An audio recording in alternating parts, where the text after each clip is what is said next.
Welcome, listeners.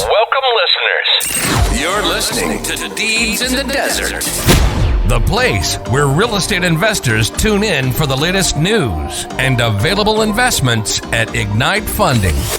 If you're on the hunt for a low-effort, passive income stream, then turn up that volume and pull out the hammock as we get ready to feed you your weekly dose of real estate investing insights. This podcast is coming to you because we had an all-employee meeting. And my chief compliance officer made the craziest analogy. And I want her to share with all of you this analogy that she made to the entire staff because it was so important to me that we immediately record this podcast for you. Misty, or should I say Dr. Ruth, take it away. Well, I believe the statement I made, which I stand by, is investing is like sex, right? All investments have risk. Sex has risk. The only way to avoid risk is to abstain. If you're going to invest, you carry risk. Do you want an STD? Better know your partner. Better be emotionally suitable. And yeah. Wow. Where do we go from here, folks? Well, let's talk about what you mean by that, Misty.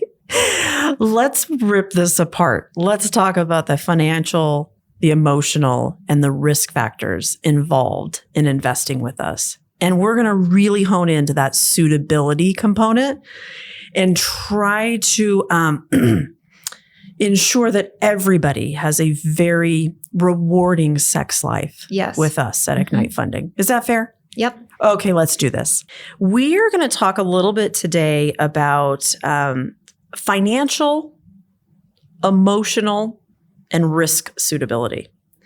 Because a lot of people may not realize how important compliance is to us. So I first want to give them an idea of what I deem to be a level of importance for compliance. First and foremost, you're the Chief Compliance Officer at Ignite Funding, correct? Yes. Okay. You have worked for me a numerous amount of times throughout your career. I know, since I was 10 years old, I think. Exactly. We're not aging at all around here. And you've worked for me under a variety of different capacities. That I have. And I would say most people around here wear multiple hats, but only some are suited to wear some hats. Let's take the listeners back just a minute I'm going to go back to 2005, 6, 7, 8. Great times. Those were amazing times. Well, 8, I'm going to mark that off the list. But during that period of time, what was your capacity in which you worked for a prior company? It wasn't even Ignite Funding, but you and I have worked together before. Mm-hmm. What was your role with me at that time? Oh gosh, which one? Which role? Let's stick with compliance. Let's stick with the compliance. Yeah. I don't even think at that time that my title was Chief Compliance Officer. I think it was Key Accounts Manager, maybe. I don't know. There was a few. Mm-hmm. But all getting to know the customer, making sure that they were suitable for those investments, getting to know them, and the product, right? What type of product was it? It was a REIT. It was a REIT. So it's a security product. Security. Yep. FINRA, SEC, all that. Yeah. So with security products, give me an idea of the level of compliance and complexities that revolve around securities products so that we can compare that then with trust deeds, because there's not a whole lot that we do not implement on both sides. So talk to me a little bit about that. What were the suitability requirements for a securities product? Oh gosh, that's so long ago. I mean, obviously, whenever you're dealing with the government, which is FINRA, the SEC, the suitability requirements are very stringent. But to compare the two, because we do things so by the book here and over and above what we are required to do, honestly, I don't know what the differences are. You're right. You know why? Because we've implemented all of those high-level compliance securities across the board. And I think that we've done that because that's how we grew up. Absolutely. That's the first thing that we were introduced to in our career, which was a very high degree of compliance. Suitability, as it pertains to state suitability for security reasons, the vast majority of state security suitability is what? It's income, net worth, all of those things. And the dollar amounts don't really vary that much. Now, there's a couple of states that stick out in my mind that are absolutely absurd. Yes. But for the most part, the average is a $70,000 household income. That's right. And $250,000 net worth. Exactly where we are today. Exactly where we are today from the trustee perspective. Mm-hmm. Also, one of the things that was super important back then was get to know your client. Get to know your client. What did that consist of? What does that mean? So what that means is, are these investments suitable for them? Meaning, can they bear the overall risk, right? So it goes back to, if somebody invests in this product and the worst case scenario happens, and as compliance officer, that's what I always look at. Can they still tolerate that risk? Mm-hmm. Are they going to be calling me up telling me they can't buy bread? Yeah. Right? Mm-hmm. And it's funny because I think that we had clients back in that time period who, signed off that they met all the suitability requirements. And I believe that they did. Yeah, right? of course. We went to extra lengths to make sure that they met those before we ever let them invest. But at the same time, when things went south, these are the same people calling me, literally telling me I can't buy bread. That taught me a lesson, right? And that's why we take things so seriously now in what we do, even though we're not required to meet that level. Yeah. But it's our history. It's what we know. It's how we were brought up. The get to know your client, what was the period of time to get to know your client? Oh, come on. 30 days. 30 days. It was 30 days. And of which you had before they could invest. Before they could invest. That's right. And getting to know them, you did go through that process of figuring out within that 30 days, if they gave you any inkling. That's right. That they were not suitable, whether that be financial. That's right. Emotional or risk related. That's right. What did we have to do? Pull back. Can't invest. Can't invest. Yeah. It was like the no shoes, no shirt. Could we have that song playing? No service, right? Right. And it was a hard line for us. So now let's take that to a more current scenario. Okay. Here you are again. Here we are working together again. Yep. Now become the chief compliance officer. Excuse me. And a lot of the reason why we're back together is because the way that we were brought up in our careers.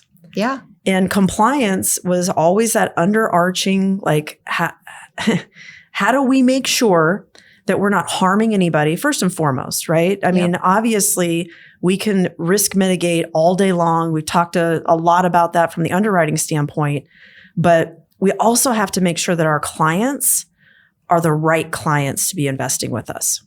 So let's talk about that a little bit, because the 70,000, the 250 that we just talked about from the securities world, which is mandated across most states in the United States, the rules still pertain to us. Although we're not under a securities product, we certainly have the same level of suitability requirements.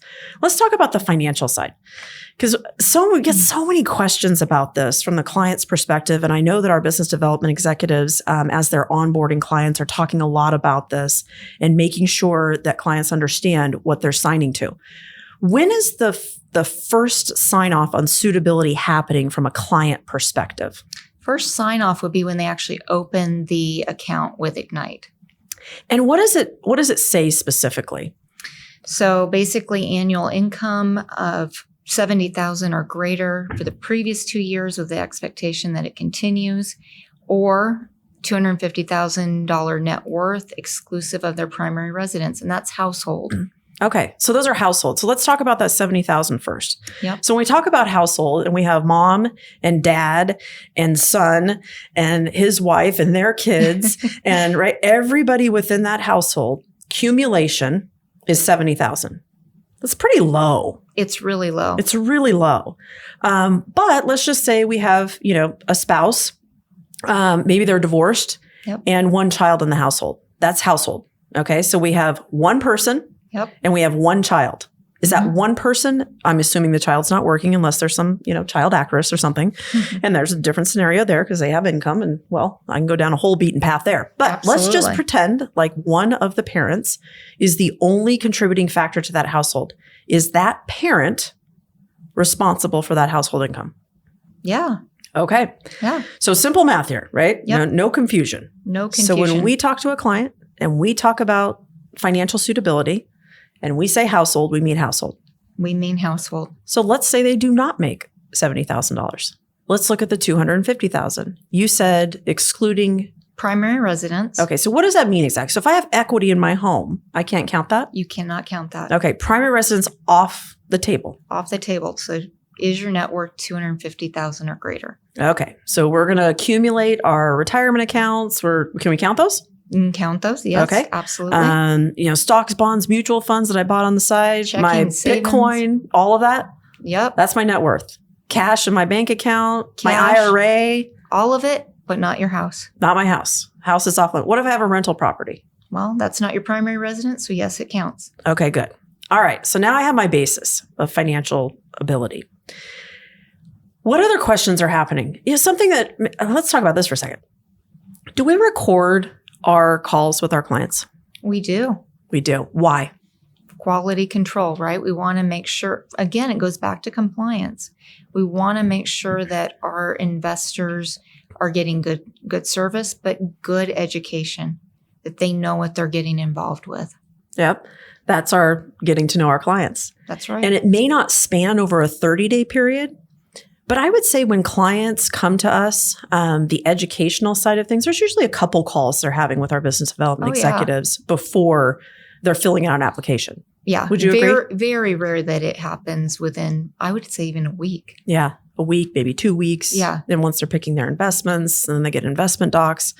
Yeah. Which is that the second time now they're seeing the suitability requirements? It is. It's the second time. And then every time they sign investor docs, they are signing off again on suitability because things change, right? So you could be an investor with us for 3 years, but what happens if something's changed since that time? Yeah.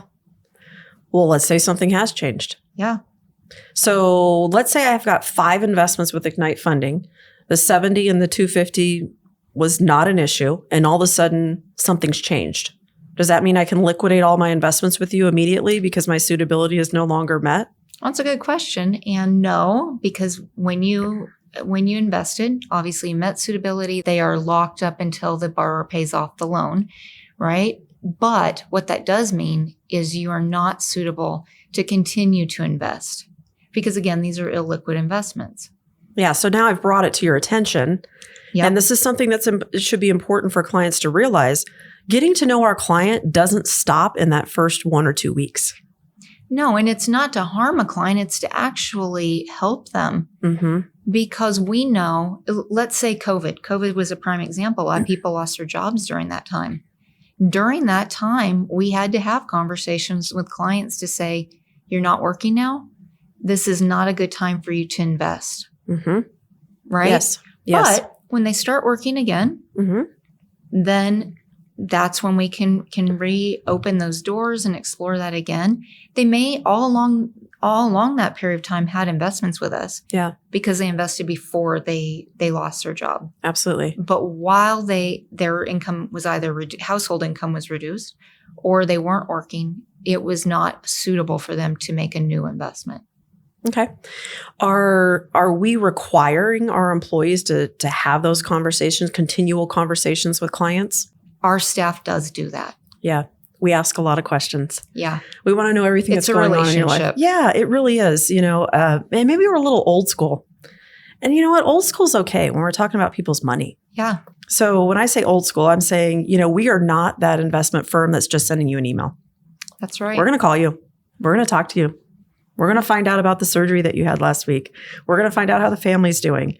And through those conversations, we're also exploring what's going on with you financially. You may not realize it, but that's important to us. We do not want to put you in a situation where you should not be investing with us any longer. Yeah. And it's not one person that's calling these investors, but multiple people who are getting to know the investors on a personal level. I mean, how many times have you talked to clients? I know. Right? Absolutely. I actually enjoy talking to clients for a multitude of reasons. Exactly. And not always when it's a bad situation, but also when it's a good situation. Yep. But absolutely. And I think, more importantly, when I'm talking to them, it's usually in a default situation. Right. Where, we're finding out at that point that we have some financial constraints that probably should have been disclosed to us earlier on.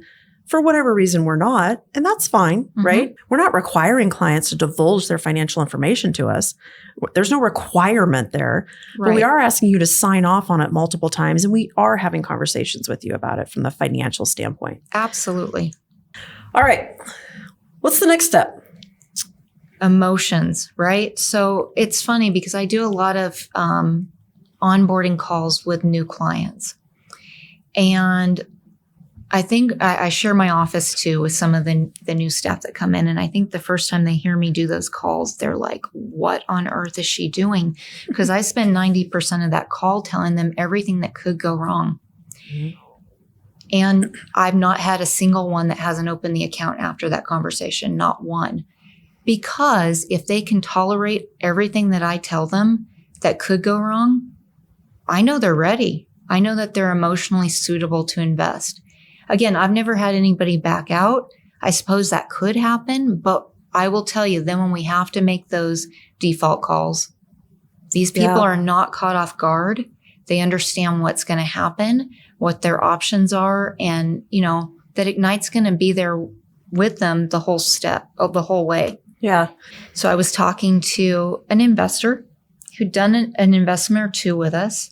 The investment agent started to have some red flags because this was somebody who was pretty new to Ignite, but wanted to go in full bore, wanted to go on, more risk really quickly, adding a lot of funds in. So that investment agent came to talk to me as compliance officer. So I said, well, let me have a conversation. So we were on a call. This investor divulged to me, listen, I'm well aware of these kind of investments. I have more than 50% of my portfolio investments like yours. I listened. I said, can you repeat that again?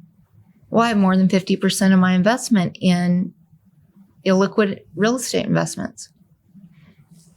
Okay, well, you know what? Based on what you just said, you're not suitable to invest anymore right now with Ignite funding.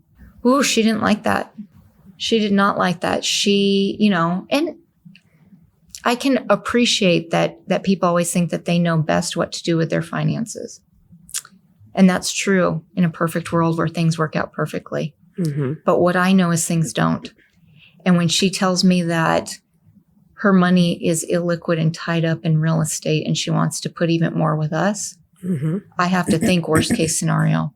Well, yeah. And you're evaluating other things as well. Her age, right? She's dependent upon the income. 100% dependent upon it. Yep. And what if that dries up? Yeah. So this is the depth of those conversations that are happening with her. Yep. So yeah, that 50% wasn't the only variable in all of this. There's multiple variables going on. No, it's just the start of the what ifs in my mind as to what could happen to this investor. Yeah. And investors do get very upset with us when we park them for a minute. But I think if, we all as individuals, I'm not saying we're the psychology behind it. Obviously you define your financial risk as an individual, but we as a company also have the right to pull back with you. And it could be because of a prior scenario. It could be because of an existing scenario. But when we talk about that that emotional. There's also the intellectual side of things that aging clients we need to be aware of. And you and I have had some conversations about this as well, with elder abuse, and it's a hot topic right now. How do we at Ignite Funding address that when we find that there is some capacity issues that may come up? Maybe we're forgetting conversations. Maybe how do we try to engage in a way where we're finding out a little bit more information without, being an investment firm that has benefactor information, next of kin, it's hard. Emergency contact, right? You're not an employee, but how do we navigate those waters? Because it does come up. It absolutely does come up with our clients. It does come up. And it's interesting because if you go to any of the trainings for elder abuse, we don't fit into that. And the reason we don't fit into that is because that's training about how not to take advantage of clients. And what we're trying to do is the opposite. And that's upsetting clients, right? Yeah.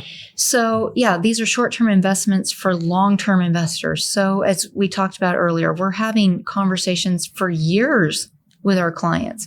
And because we get to know these people year after year after year as they're reinvesting, we also notice when things change. Things change in their habits, change things in their memory, how they're, they've been investing with us for years, but they suddenly don't remember how to do their loan documents, right? And so as those conversations are happening, the investment agents come to me and they say, I just spoke with this client and I'm a little concerned. And so at that point, they're on the radar. And so, every situation is different, and we're not medical doctors by any stretch of the imagination.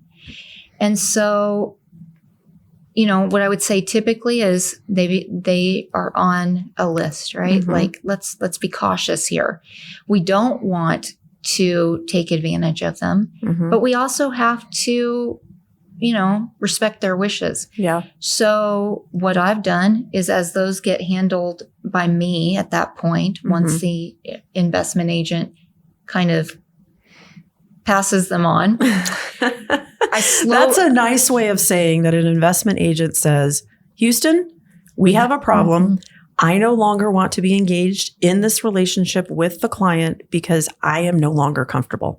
That's right. Those are coming to you.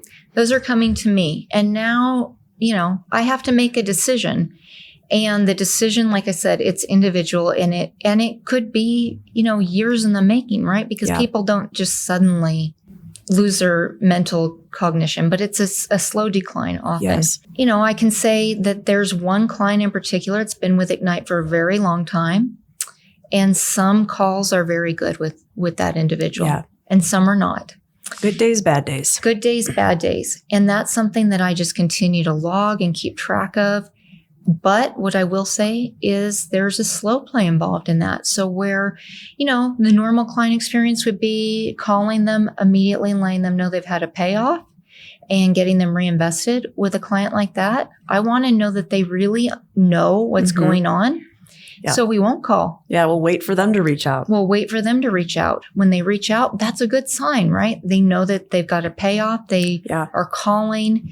Okay, great. Now let's send them loan docs. Let's see what happens. Yeah. Do they do the loan docs? Yeah. Are they completing them?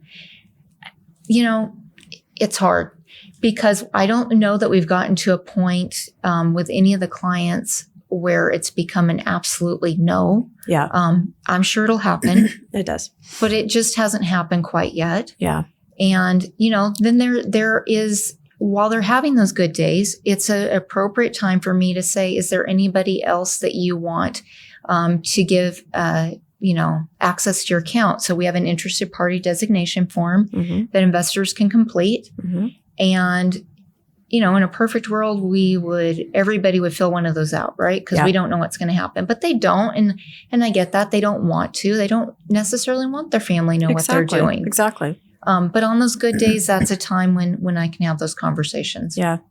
So what I'm hearing from this is we are constantly exploring what's going on with our clients. And that's why, old school motto of, reach out, talk to them, see how they're doing, tell them happy birthday. All of this is so important to us because our clients are with us for decades. They are. And that's what I mean when I say multiple people reach out, right? It may start with one person, but you're going to talk to so many people throughout your relationship with Ignite Funding. Yeah. And, ultimately, that's probably going to be me. And I'm going to know that client just as well as their original agent. And of course, we talk internally too. Yeah. We're here for each other to guide and direct. 100%. And I know that if I try to place a client, because I do from time to time talk to clients and place them, what happens is, what you hadn't mentioned is we do put some clients in a restricted status. Yes, we do. And because we have built our own proprietary system, we're able to stop future pledges. Yep. So if you or I have a conversation and we are no longer comfortable from the liability standpoint of working with that client further, nobody within the company will be able to place that client, including us. Right. Once we place them in that restricted status. So just want to make sure that everybody realizes that, we really have some stop points. And I'm not saying, don't be open and honest with us. That's not what this is about, whatever. But we need to make sure, as far as suitability is concerned, that you are financially able, capable, and meet the standards of the requirements, because you will be asked to sign off on that for every single investment that you do with us, as well as opening up, secondary, first accounts, et cetera. The emotional piece has to be there. Yep. You have to be prepared for the fact that you may have periods of time with no income on some of your investments while we're working through a default scenario. There also may be periods of time where you could potentially have a loss. You need to realize that these risks, you need to be emotionally able to handle that and prepared for that, and be willing to take in the communication that we're providing you, because we're very upfront and honest with you about what's going on with those properties. So although you may not want to hear it, we're going to tell it to you. So make sure that you're emotionally prepared for those types of things, because we're quite blunt around here. It's all about understanding. Do you understand who we are, what we do? That's initially, right? Yeah. And then as you're investing, do you understand what's going on with your property? That's what we're here to do, is to educate. Absolutely. That's why we're an A to Z shop. We originate, we service, we collect. And all the way along those lines, there are risks involved with that. Yeah, we're no different than any other investment. None whatsoever. The only difference with us is, we all here, working here, this is what we live, eat, and breathe. So we take it very, very seriously. And there's no investment or no client that gets left behind in this scenario. But suitability is important. It really is important. It's important for us. It should be important for the clients. And if something changes in your life, pull back. It's okay. We are not a high pressure sales environment here. Once you get a taste of these types of investments, you tend to want more. Right. Don't oversaturate in any one company, any one product, any of that. That's Diversification is something that we also educate on. So, if you say something to us that's alarming to us, we are going to react to it, because that is probably in your best interest as well as ours. Well, and I think we are all very good at doing this. And this is the analogy I always use. Would I want my grandma to invest here? Yes, because I know the level of respect that we give to our investors. And part of that respect is making sure that they understand what they're getting into and staying involved with. Yeah, absolutely. Okay. I appreciate it. Thank you so much, Misty. Yeah. Chief Compliance Officer, if you get a chance to talk to her, she's probably going to talk risk, but just embrace it. That's her job. She does it well. I appreciate it. Absolutely. Thank you. Thanks for joining us this week on Deeds in the Desert, where short-term investments meet long-term investors. We hope you enjoyed the content so much that you share it with all your friends. Who doesn't like learning about passive fixed income, right? Still hungry for more education? Visit our website at ignitefunding.com. Or if you're ready to take the leap and start investing, give us a call at 702-761-0000 and schedule a free investor consultation.